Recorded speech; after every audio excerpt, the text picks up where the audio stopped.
everybody. The UFC season has officially come to a close, and it is time. It is time for the holiday season is here. Oh, the holiday season is here, you know? Also, it was a white Christmas, you know, but it took me 4 times to figure out how I wanted to approach this show, so, you know, it's already dark. So can't see outside now. Awesome. Sick. Wanted to go on a nice little snow walk? That's not going to happen now. Okay, awesome.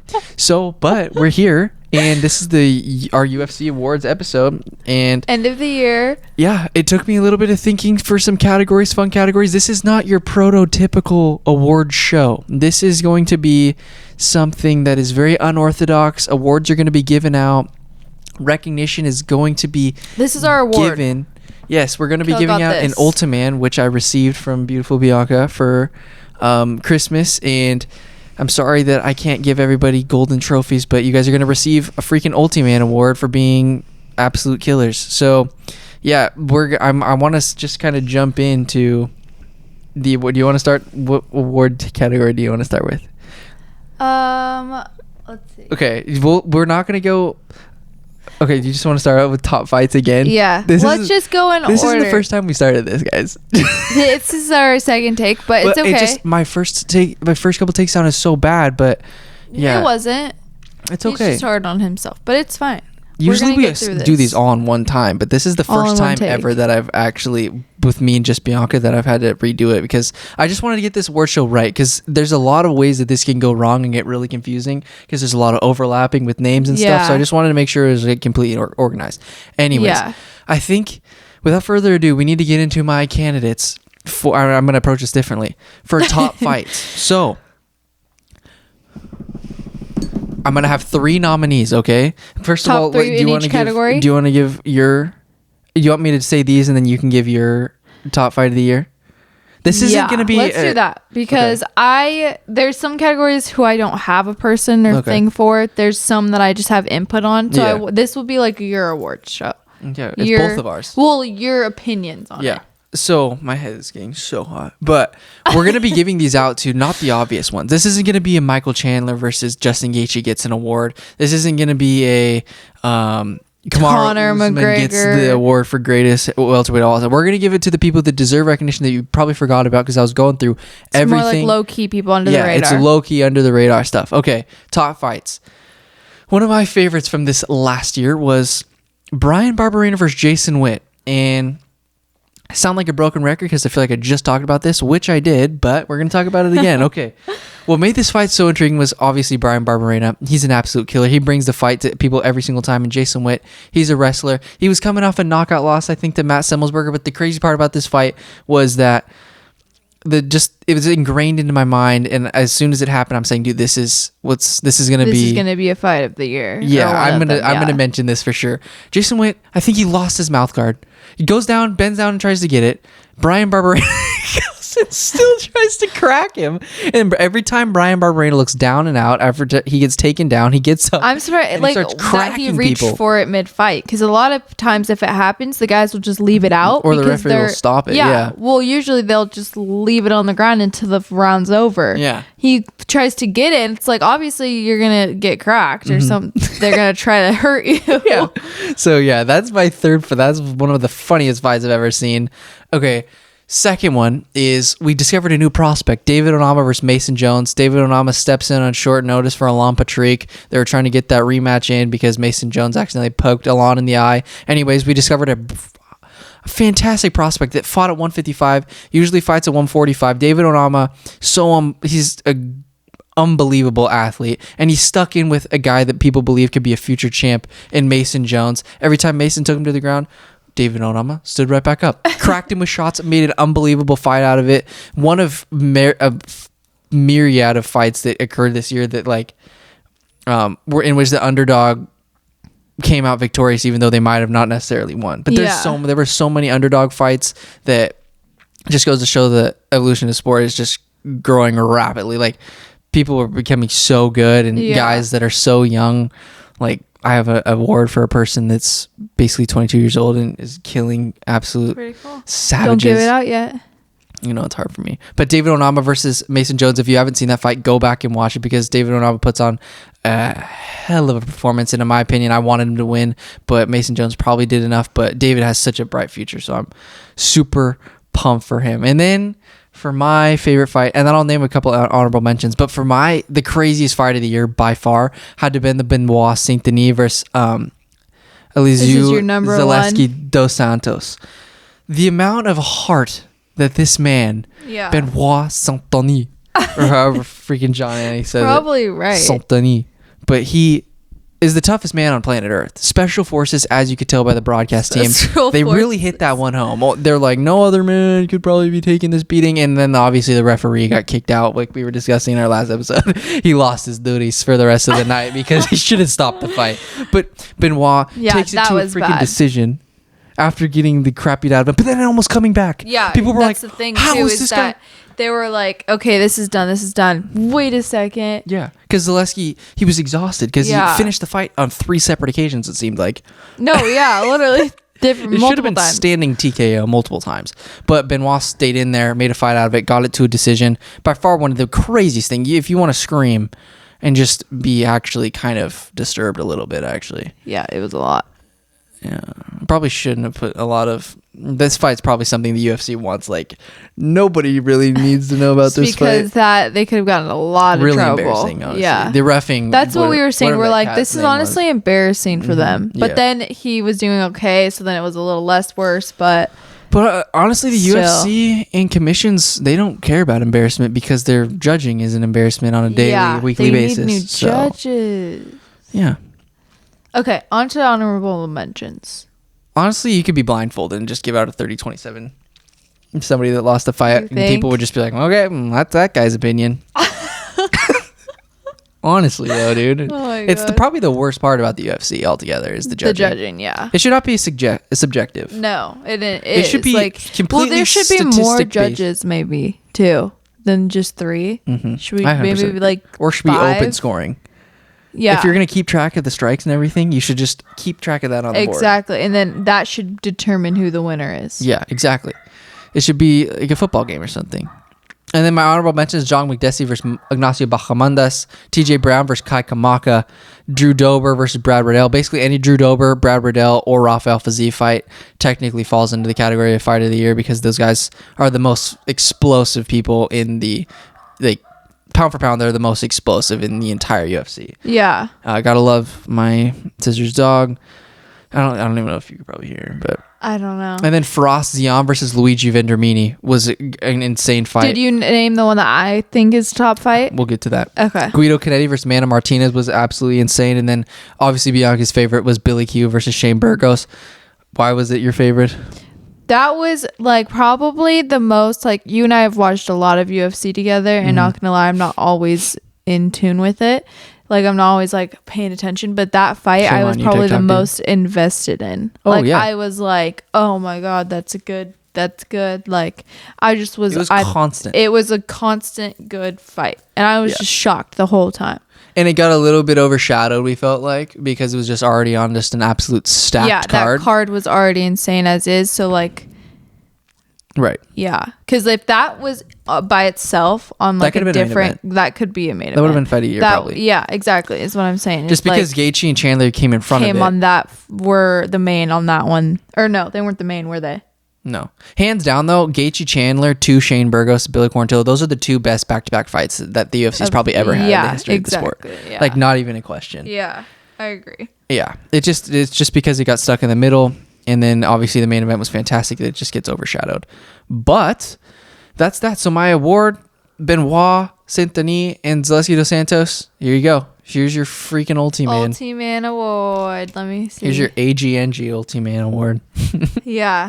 Yes. I got some new merch right here for Christmas. AGNG. AGNG, baby. New bracelet. Hobby Lobby special. Let's go. AGNG right on my wrist. All gear, no game. Yeah, right up to my heart, you know. Oh my God. Right up to my. This is my life. Okay, and then after this, I'm gonna go through like top fighters to watch for, and then cats that went under the radar a little bit. Okay, next one. Next award category. Must watch fighters. I've got a male and a female award for this. Okay. In order to try to narrow down my massive list of 20 fighters that you need to keep an eye on next year, I tried to eliminate some and put it in different categories. A little bit, yeah. Okay. So, in honor of let's do ladies first. Would you like to give the award for must watch fighter from 2021, and then she's going to carry this on in 2022 for sure. The award goes to Amanda Lemos. Yes, Amanda Lemos is an absolute killer. As you guys know, she's my favorite fighter on the entire women's girls roster, fighter. Because she has the ability to put your lights out. And not a lot of girls can really say that besides the GOAT. Look her up. She is the best. I just made a video about her last week or whatever, and she's fantastic. And then, like I said, she got that dub over Angela Hill. Angela Hill put a hell of a performance up though, so it was a little bit closer than I expected it to be, but Amanda, I thought she was going to get her out early with that front kick to the face, but Angela stuck in there, and it was definitely a great test for Amanda because she hasn't faced anybody, I don't think, yet at the caliber that Angela Hill is. Faced anybody. She hasn't front kicked anybody to the face. That was a pun. Yeah, and Angela Hill took her best shots, and then she gave them back. It was crazy, and Angela Hill was pressing her up against the fence, so that was probably definitely different for Amanda. But Amanda, she's must watch every single time. Yeah. And then for our male fighter that is must watch TV every single time is our boy Melsik Bagdasaryan. He is, when he fought Colin Anglin, him along with David Olama, two 145 pounders, Melsik Bagdasaryan was he was the biggest gem I discovered in 2021 by far. This man, I've never seen anybody put together combinations so effortlessly with kicks and punches. Like, he combines everything so well. Everything he does looks so unbelievably easy, and he's going to be an absolute problem. The guy he just fought, that one guy, he just ran away from the entire time. I forget who. His name was like Bruno Souza or something. I think that was his name. Let me look really quick. But all I know is he was running for him. Yeah, it was Bruno Souza. And he was just running from him basically the entire time. He did kind of well, and he's the man. Melsik is the freaking gun. And I'm never going to forget it. He's going to probably become, here, this is your award, Melsik.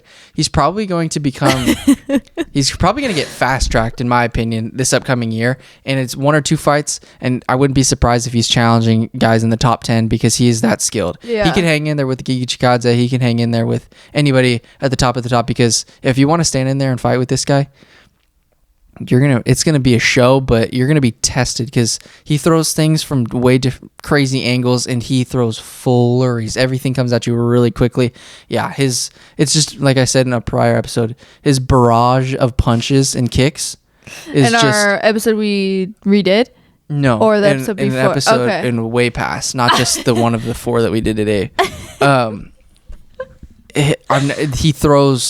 Everything he throws has the potential to put your lights out, and not a lot of guys can truly actually say that. It's crazy. I would say I would be running from number 1 too.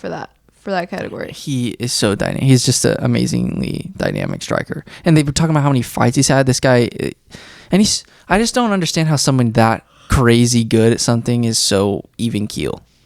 I mean, he is really he's super confident in his abilities, but I would, if I could do stuff like that, I would just kind of be scared of myself, honestly. Really?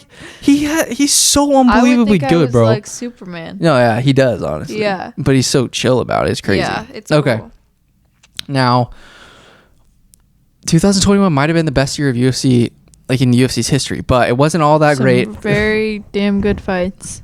Yeah, probably the best. This closing stretch, like I've said, has probably been the best ever. Towards the end of the year, yeah. Back to back.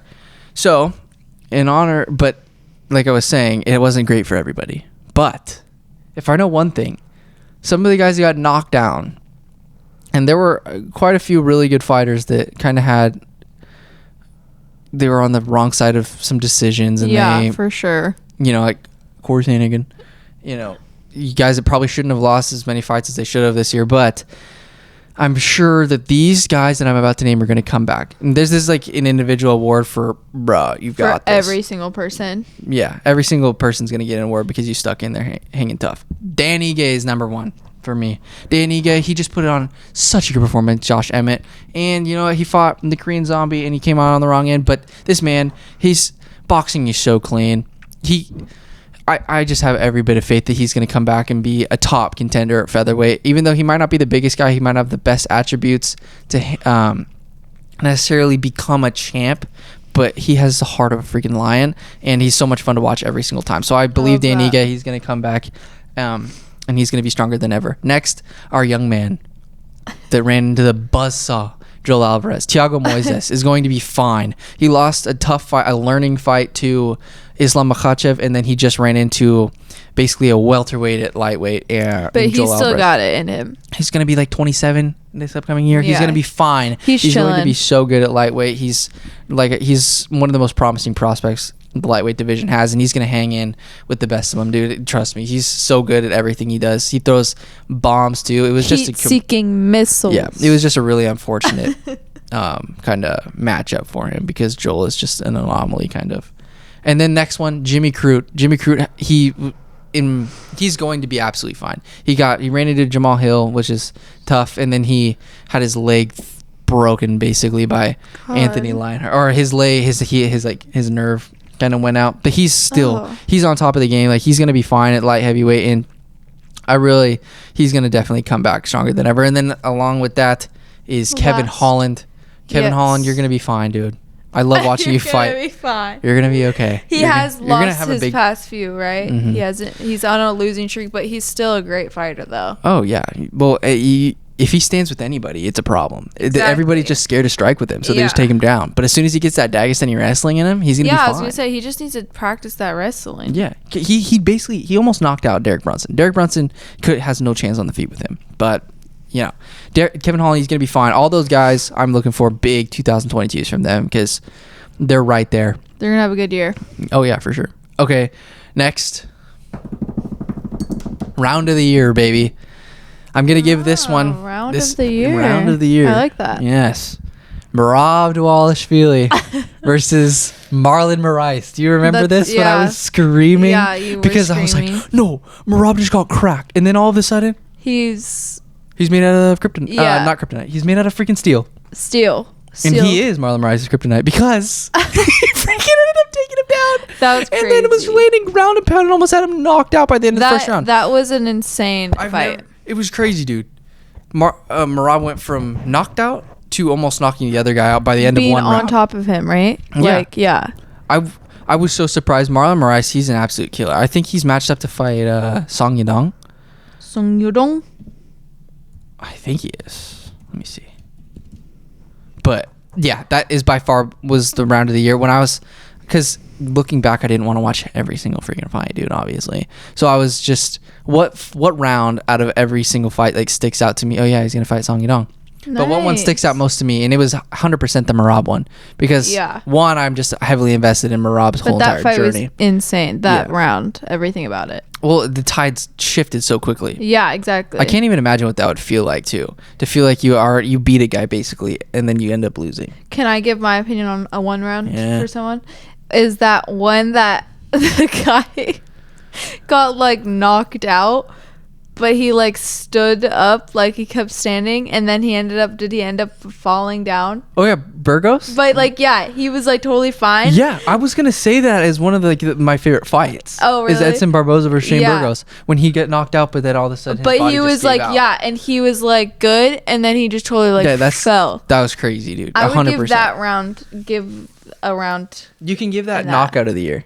Is that your knockout of the year? Oh, okay, yeah, I'll do that as knockout. Yeah, but I know what you mean. That was insane. I wanted to mention that somewhere. Do you have any other knockouts? What other knockouts are really good?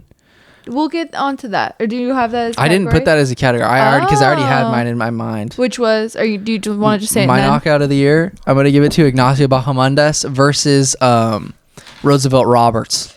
Okay, and how did that end? It was like a spinning heel kick at the end of the round. And it knocked him out. Another one. I feel like I do remember that. Yeah, but there was tons of really good knockouts. There was a lot of good knockouts. I just couldn't really remember all of them, dude. But yeah, my knockout of the year would probably be the one where he literally just gave out. That was by far, if anything else, weirdest moment. Yeah. Of the probably that UFC was like season. a weird, oh my god. That's the weirdest probably. Yeah. Most odd knockout. to. We just got to come up with to even those people. for next year. We just got to come up with some just strange ass categories, honestly. Yeah, just like ones you don't even think of. Yeah. Okay. That's good stuff. Now let's move on to our best card. We broke this up into an honorable mention, a non-pay-per-view fight night, and then a pay-per-view. So for my honorable mention, let's go with Barboza versus Chikadze. That fight card to me was really sweet. I wanted to put it as my overall fight night, but I couldn't because I'll tell you in a second. You'll understand why. But it was a fantastic card because obviously we're all heavily invested in the tough season, and that was the card where like Ricky Tercios fought, and that was the Ultimate Fighter finales. Remember? Okay. You remember watching it, like when Ricky fought and then Brian Battle fought. Oh, it yeah. was all the guys on Tough fought on the main UFC card live, and so I thought that was a really cool card. It was that was really cool. Yeah, it was sick because all those guys that we got to see fight live. And that's one of my honest to God, I didn't write him in here, but Ricky Tercios has to be by far one of the most exciting fighters, and then like also performance. Yeah, like interesting fighters to watch. Yeah, because he finds a way to elevate everybody he fights. Yeah. Every single guy he fought. He like picks them up. Yeah. He fought Dan Argueta. Yep. He fought Ludwig Sholinian, and then the Brady Heasted. Brady, yeah. And he made all of those fight of the nights. All of those would have won $50K in the UFC by far. And all those guys are going to be in the UFC eventually, and it's all because of Ricky. Basically, everybody, he elevates their game, and he also just... He does. He's so good at everything he does. And he's not scared. He just kind of just bites down on the mouth guard and just... He brings so many elements to the table in terms of beating you. You can't hold him down because he scrambles back up to his feet. He'll throw up submissions, and then... on the feet, he's an absolute killer. So that's I gotta a good one to definitely mention. give him recognition, just his own little category of absolute killer, dude. But Barboza versus Chikadze, that was I want to just read off really fast some of the fights that were on there. You obviously had the two finales, and then you had Andre Petrosky fight the Michael Gilmore guy, who Gilmore basically quit his job and then kind of gave Petrosky a little bit of a run for his money. And then also Gerald freaking Mershart with one of the bigger upsets of the year against Mahmoud Muradov. He ended up subbing him after almost getting knocked out. And then like Mana Martinez versus Guido Canetti was one of my favorite fights of the year. It was crazy. And then Smiling Sam Alvey was on that. Dustin Jacoby, who's an absolute stud of a man, is on that card. So it was really good. It was good stuff. And then I was happy to see Gilbert Urbina kind of get a chance too, because there are some really good guys on that card. It sucks that Trayshawn couldn't have been fighting, because Trayshawn was the best middleweight in the house, obviously. But okay, that's that. That's the honorable mention. Then my favorite non-pay-per-view card is obviously, dude. This sounds a little like recency bias, just because they happened so recently, but I genuinely went through every single one, and they just got better as the year progressed, and it didn't get any better in terms of a free fight. If you're not having to pay for a Max Holloway fight, then that has to be... He had two of the best fights of the year. Best on there, Cater and the Rodriguez fight against Yair. Yair honestly had him on the ropes a few times there. He cracked him big time, but overall, like as a whole...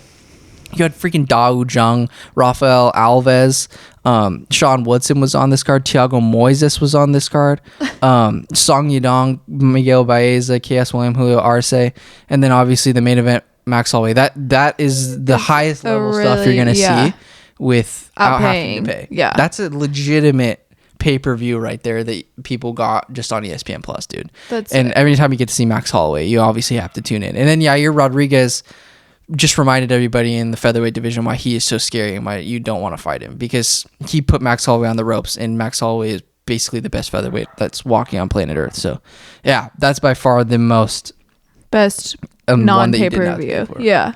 Is there any main event that you remember that you really liked? That's a non-pay-per-view? Yeah. I could not tell you the difference. I can pull up the list. They're all right here. It's okay. Okay. Now, let's get to, I think me and Bianca are both in consensus that this is the best pay-per-view. The best pay-per-view. Again, like I said, I'm sorry that they're all so recent, but I genuinely looked through every single one, and these were the best. Best one. Colby Usman 2. Best pay-per-view card. But that's almost a given, but we know. It's a given, but I'll instead of just looking at the main card, we'll look at some of the All fights the other- on the undercard. the Like Ally whole Quinta versus card Bobby as a Green. whole. That's crazy. Chris Curtis with the upset over Phil Hawes. Nasruddin Imavov upset Edmund Shabazian. Alex Pereira, the guy that everybody thinks could beat Israel Adesanya, was on the card. Ian Gary, next Conor McGregor was on the card. Chris Barnett had the crazy ass knockout over John Vellante and then did the backflip. And then Dustin Jacoby, who's one of the light heavyweights' biggest prospects. Our boy Melsik Bagazarm was on the card. And then Odie Osborne versus CJ Vergara started the card off with an absolute bang. So Yeah, no, that just whole from card top to is bottom, insane. Yeah. crazy. And then you had Marlon Vera sandwiched in between Nam Yunus and Wei Lee and Burgos and Quarantillo, and people probably don't even remember. I mean, they obviously remember the big knockout, and Marlon Vera is an absolute stud. Like, you have to watch out for him. So altogether, it has to be the best card of the entire year. Dude. Yeah. That's mine. UFC 268, That's it. baby, by far. Yeah, dude, this whole entire year was absolute craziness. Oh my god. Upset of the year, I think we're all kind of Juliana Pena. I mean, it's not even a Yeah. question, honestly. The fact that, like, even Joe Rogan's, like, his commentary at the end, he was like, that is upset of the year. Oh, yeah. Like, he was totally right. When I sent you that Yeah. TikTok of, like, his reaction. No, yeah. And, like, his DJ, is that his name? DC? DC, he was, like touching Joe. He was, like, and Joe's just, like watching in Yeah. disbelief. It's crazy. That was crazy. I didn't even get to watch that. Where was I? I was in Mexico, huh? What do you mean, where were you? I forgot. Yeah, I was in Mexico. Of course you. How do you not remember that? Because Where was I? Oh, yeah, all the- tanning. I travel all the time. I was sleeping I at was the at my beach. dad's house. It was late at night when you were texting me that. I remember. Yeah. Okay. I actually remember where I was. All right, Don't be boys. a hater. Okay, let's move on to the freaking next category. Okay. Okay, before we start moving into kind of stuff that doesn't have to do with awards, let's go into our Fighter of the Years. Fighter of the Years. First, let's go honorable mention that I had to just mention. Adrian Yanez, dude. You get a Fighter of the Year Fire. honor, huh? Fire of the year. Might as well be, because that's all he does is throw fireworks at people. Because he's the best boxing in freaking bantamweight division, dude. He beat Fire of the year. He beat some tough guys. Okay, he beat Gustavo Lopez, who we know is a killer. He beat Davy Grant, and then who else did he beat? He beat one other guy. He had 3 wins this year, and No. I'm blanking, but it doesn't really matter. All I know is this guy. Oh, he beat Randy Costa, even after almost getting Costa. The Zohan. Yes, Bianca likes him. Adrian Yanez. I got to give an award to him because best boxing. He's going to become something very special in bantamweight division. In terms of strictly stand up, there's very few guys that are better than him. I don't Yeah. know much about his ground game, to be perfectly honest, but all I know is some of the guys that he's fought are pretty good on the ground, and it hasn't gone there, so that has to speak for something. So yeah. Adrian Yanez. And remember, I said that this is a very unorthodox kind of thing, so for my man, you're probably going to be like, what the hell, Kellan? What are you even talking about? But first, we'll go to a woman. Do you want to say Woman. Do you want to say the woman? Yeah. Okay, wait, where is it? Right there. Okay. Awkward silence. Marina Rodriguez. Yes, Marina Rodriguez. That was like a winning the like something at school. I just named you off. It honestly did sound like you pulled out of the hat. Yeah, I literally was just like I pulled a random name. Oh, Marina Rodriguez. Yes, she gets an absolute award because she, like some of her fellow women counterparts, such as Amanda Lemos and Manon Fiorot or whatever, however you say her name. It's cool either way. Mahina won 3 fights, and it's basically, I mean, it's not even up for debate. She definitely fought way harder competition. And who'd she beat? Who'd she beat? Watterson. She beat Mac Dern, and she beat Hebos, right? Oh, Amanda Hebos? Yeah. And at the end of the day, dude, That's what gets it done when you want to be champ. I know she lost to Carla Esparza, but she's gonna become strawweight champ. I'm telling you, her boxing is insane. Everything she does is just, yeah. She beat Ribas on January 23rd. Yeah, let's go. Yeah, she's on the top of her game, dude. And there's nobody that can really stand with her. Getting her to the ground is a pain in the butt. So she's gonna give the champ or whoever is the champ some serious issues. So I'm giving her fighter of the year for sure. Just based, I wanted to give it to either Fior or Lemos, but the level of competition that they face is not even close to what Mahina has. And I'm trying to be a little bit different here. I think that she really deserves more recognition because she's the problem. Okay, now here's my unorthodox pick for man fighter of the year. Okay, you gotta hear me out on this because I'm just going based off the fact when your back's up against the wall and you kind of get embarrassed on national television. It's Hamzat's coming out party and you get dropped to the ground, knocked out within like 15 seconds. Most normal human beings want to just kind of, oh my god. Most normal human beings would just be down and out. After that's being your second loss in a row or whatever. Yeah. I would want to retire, especially when I'm not getting any younger, you know? But you know what Gerald Mershart does? GM3? What does he do? He comes back and he beats, dude, I'm blanking on the first guy's name, but doesn't even matter. He came back and had pulled off one of the biggest upsets against Mahmoud Makhmuradov.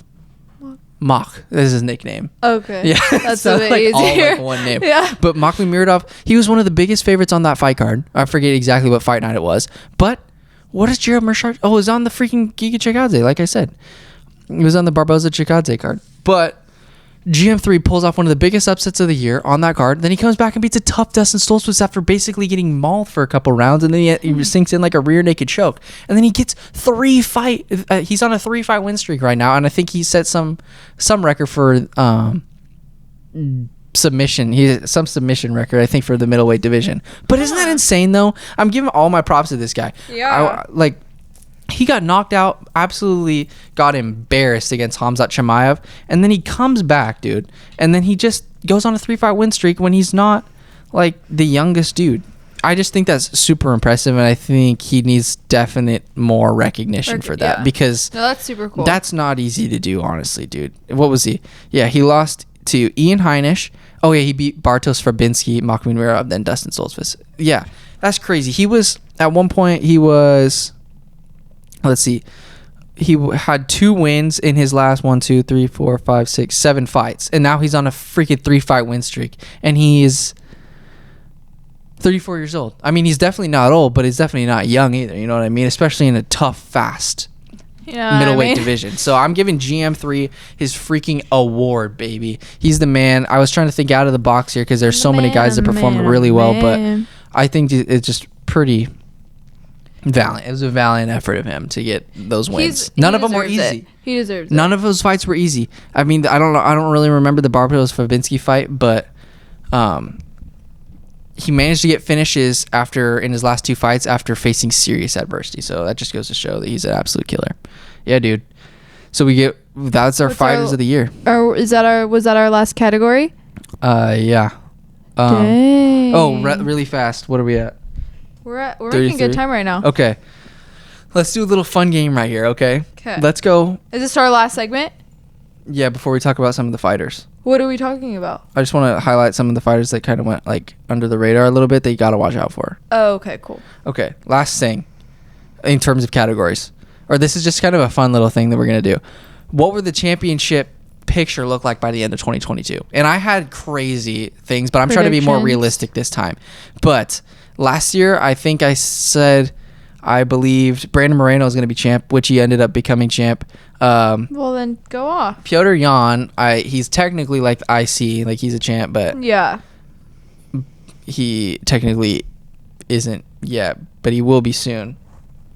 And then I predicted Maxi would be the champ, but that didn't happen. But that's going to happen really soon, I believe. And then What did I thought Leon Edwards would be the middleweight champ. I thought Marvin Vettori would be the freaking middleweight champ. What am I talking about? I could see that though. He could be. He was good at a point. And then I'm pretty sure I said Ngannou was going to be heavyweight champ, but everybody kind of predicted that. And then light heavyweight, I think we said like Jiri Prochazka, but that's going to happen soon though. So we're going to go through. You weren't far off then. We're going to go through. We needed that buffer year, but I have a couple. I have a couple changes to that list. So. I didn't write down my women's, but really fast, let's go through that. Women's strawweight. Yeah, all right, on the women's. Women's strawweight, dude. I really think Mahina Rodriguez could get that done. I mean, I know that's what I've kind of been saying, but I really believe in her. She could definitely become champ. So that's my bold prediction. I think Mahina could be the strawweight champ for sure.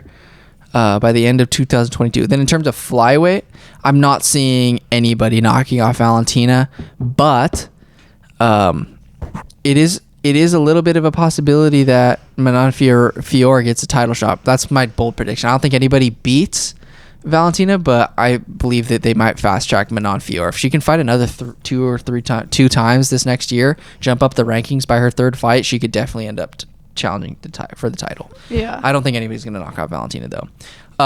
Women's bantamweight. Here's the deal here. You ready? What's the deal here? Amanda's going to get her belts back. That's what I'm going to say here. Yeah.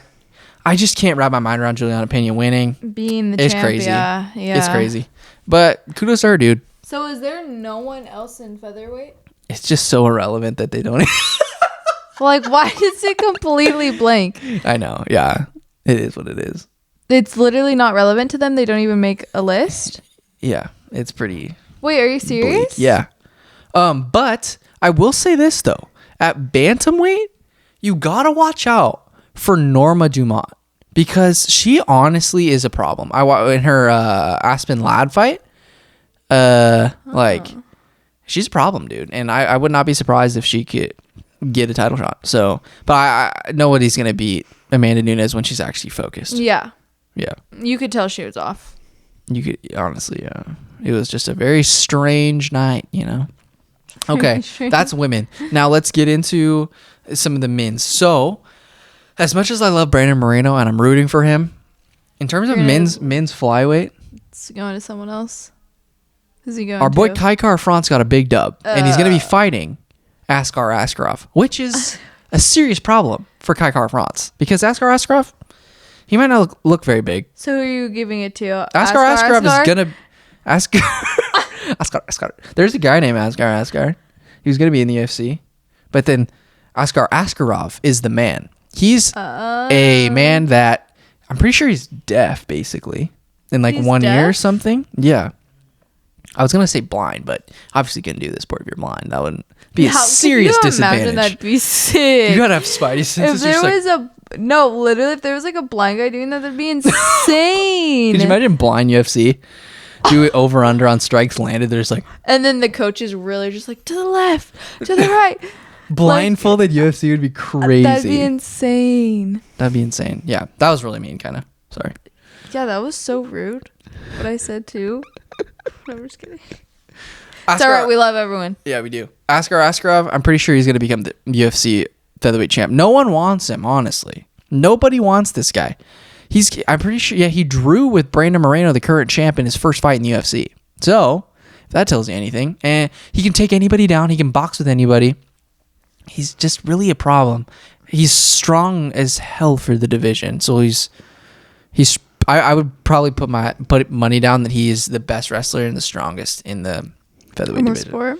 I mean, I think that probably goes to William Knight. William Knight can lift probably my house off its strongest in the sport. William Knight. Here you go. Yes, William Knight, dude. You're the strongest man. Good dub over Alonzo Menifield. Honestly, that was a great fight. You were down and out there, but you're so scary. You've got a Francis Ngannou effect where you could be losing a whole entire fight and. Bro, I'm pretending like I'm talking to you right now, but I'm so impressed with everything that William Knight has accomplished. Everything he does. So Askar Askarov, Next, I'm going to skip bantamweight because Petr Yan is by far the best bantamweight out of all the bantamweights, even though that it is a stacked division. But yeah, dude, Petr is by far the best. Then Maxi. Maxi's going to get his featherweight title back, no doubt in my mind. Not going to be super mad if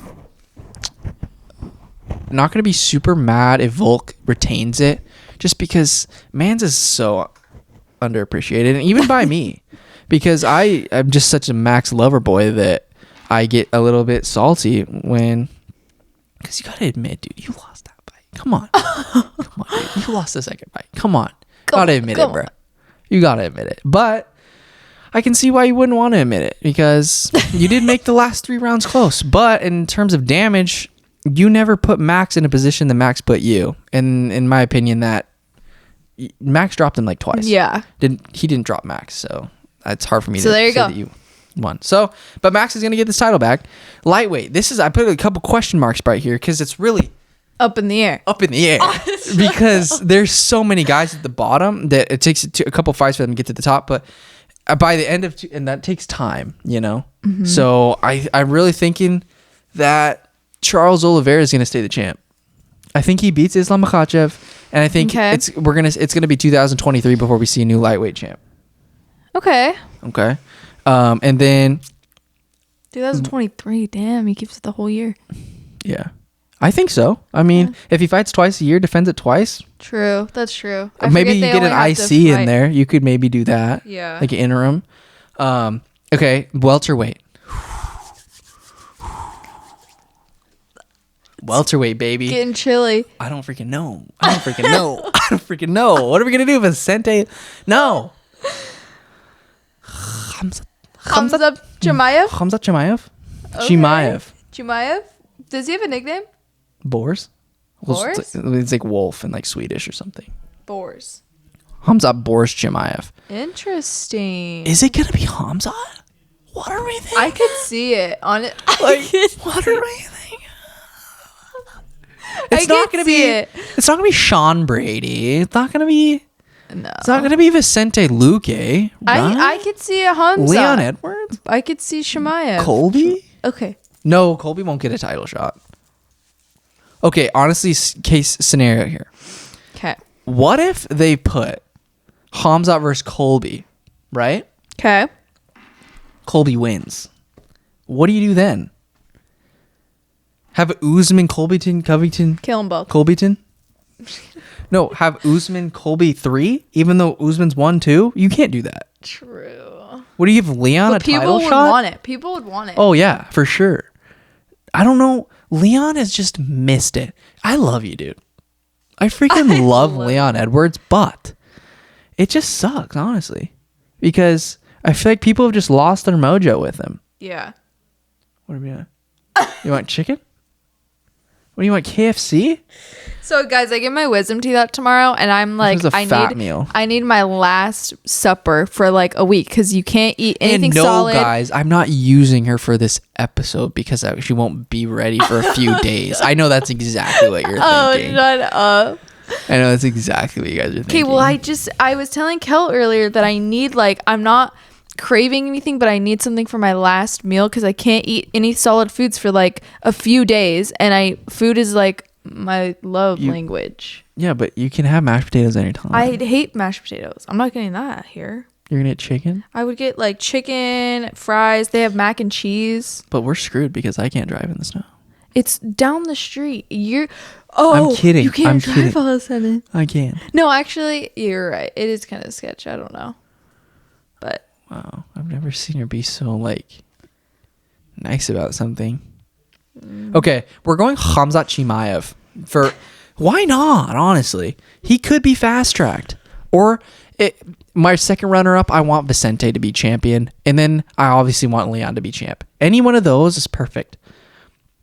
And then maybe Colby. So basically, the whole entire top 5.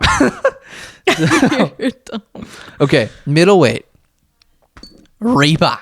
Roba the Reba. I love him. I just love him so much. But I want Sean Strickland to be champ. Imagine what he does for the sport. An absolute crazy person as champion. And then what's the greatest thing? This man backs up what he says. He's crazy, an absolute psychopath.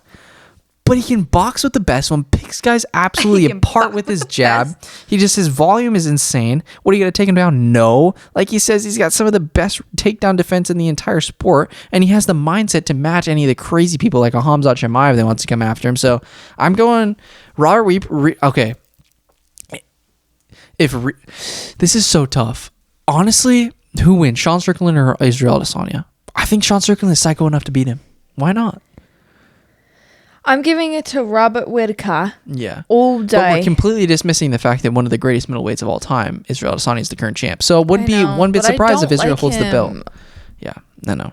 It's fine. I mean, I don't mind him because he's such a good fighter and he's really not a bad dude. But it's fun to see change. And I just like Robert more than I like him. So it's like, exactly.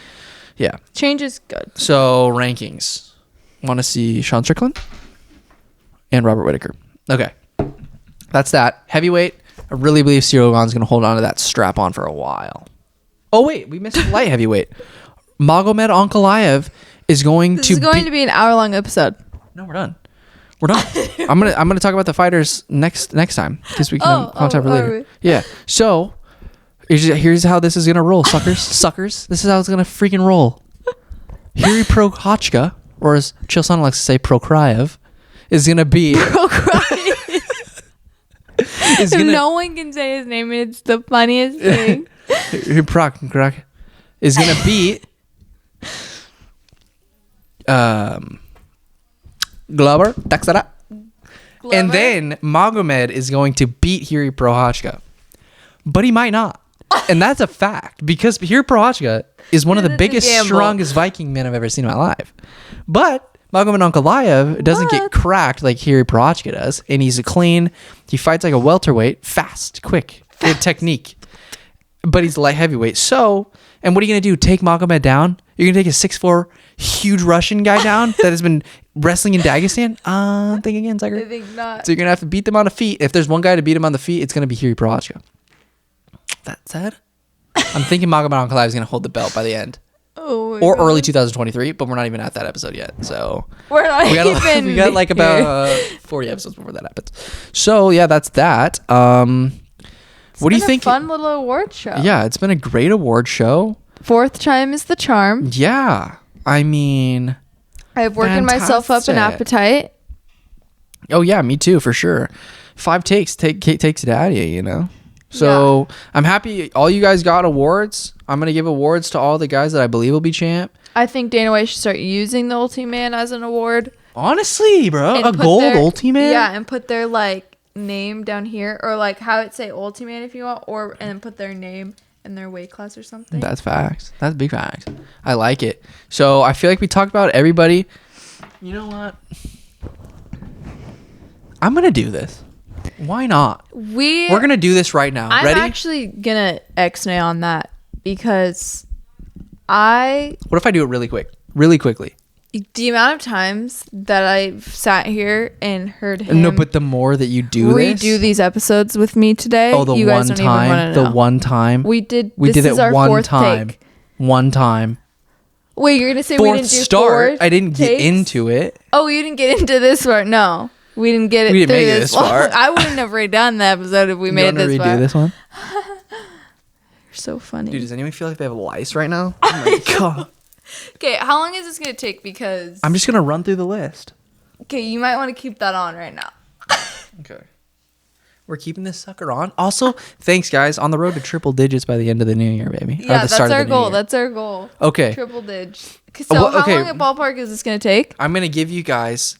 top fighters who kind of went under the radar, okay? Oh, I swore we did this part. Aaron Blanchfield, 22 years old, beat Miranda Maverick, beat Sarah Alpar, hasn't missed a takedown defense in her entire freaking UFC career, and she's only like 22.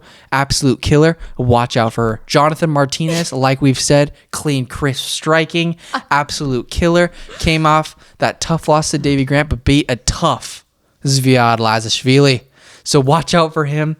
Andre Muniz is an absolute sleeper underdog, dude. At middleweight, he could easily become champ. I want to see a Khamzat versus Andre Muniz, 185-pound fight. That'd be crazy. Also, Andre Muniz versus Sean Strickland is a sleeper fight because Sean Strickland swears nobody can get him to the ground.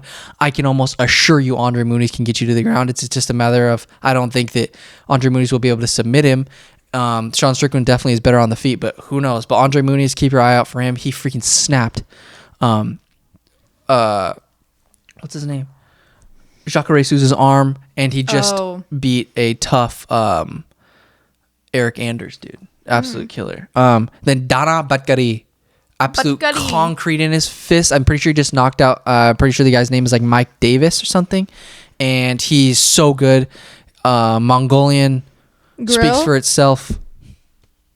I made that joke last Little time. racial. No, I'm just kidding. Oh, what? No. We just have a place called Mongolian Grill. It's a restaurant. We have them. It's in Corvallis. I hear it on the radio all the time. Yeah, I've never been honestly, there, though. you're making this longer than it needs to be. Okay, I'm sorry. Okay, Charles Jourdain just had the craziest performance you'll ever see against Andre Ewell. We talked about it last. I mean, if you don't take we talked about UFC, I said if you don't take me to UFC after this, I wish, I meant dude. KFC. That's a perfect sponsor, honestly. Why not? Yeah, why wouldn't they Imagine do that? the commercials and marketing. Them eating the chicken leg. Oh. UFC Leg sponsors the KFC. Leg kick. Like a chicken leg. No. Kick the chicken leg. Calf kick. Okay. What? Okay. Honestly, this is killing me really fast.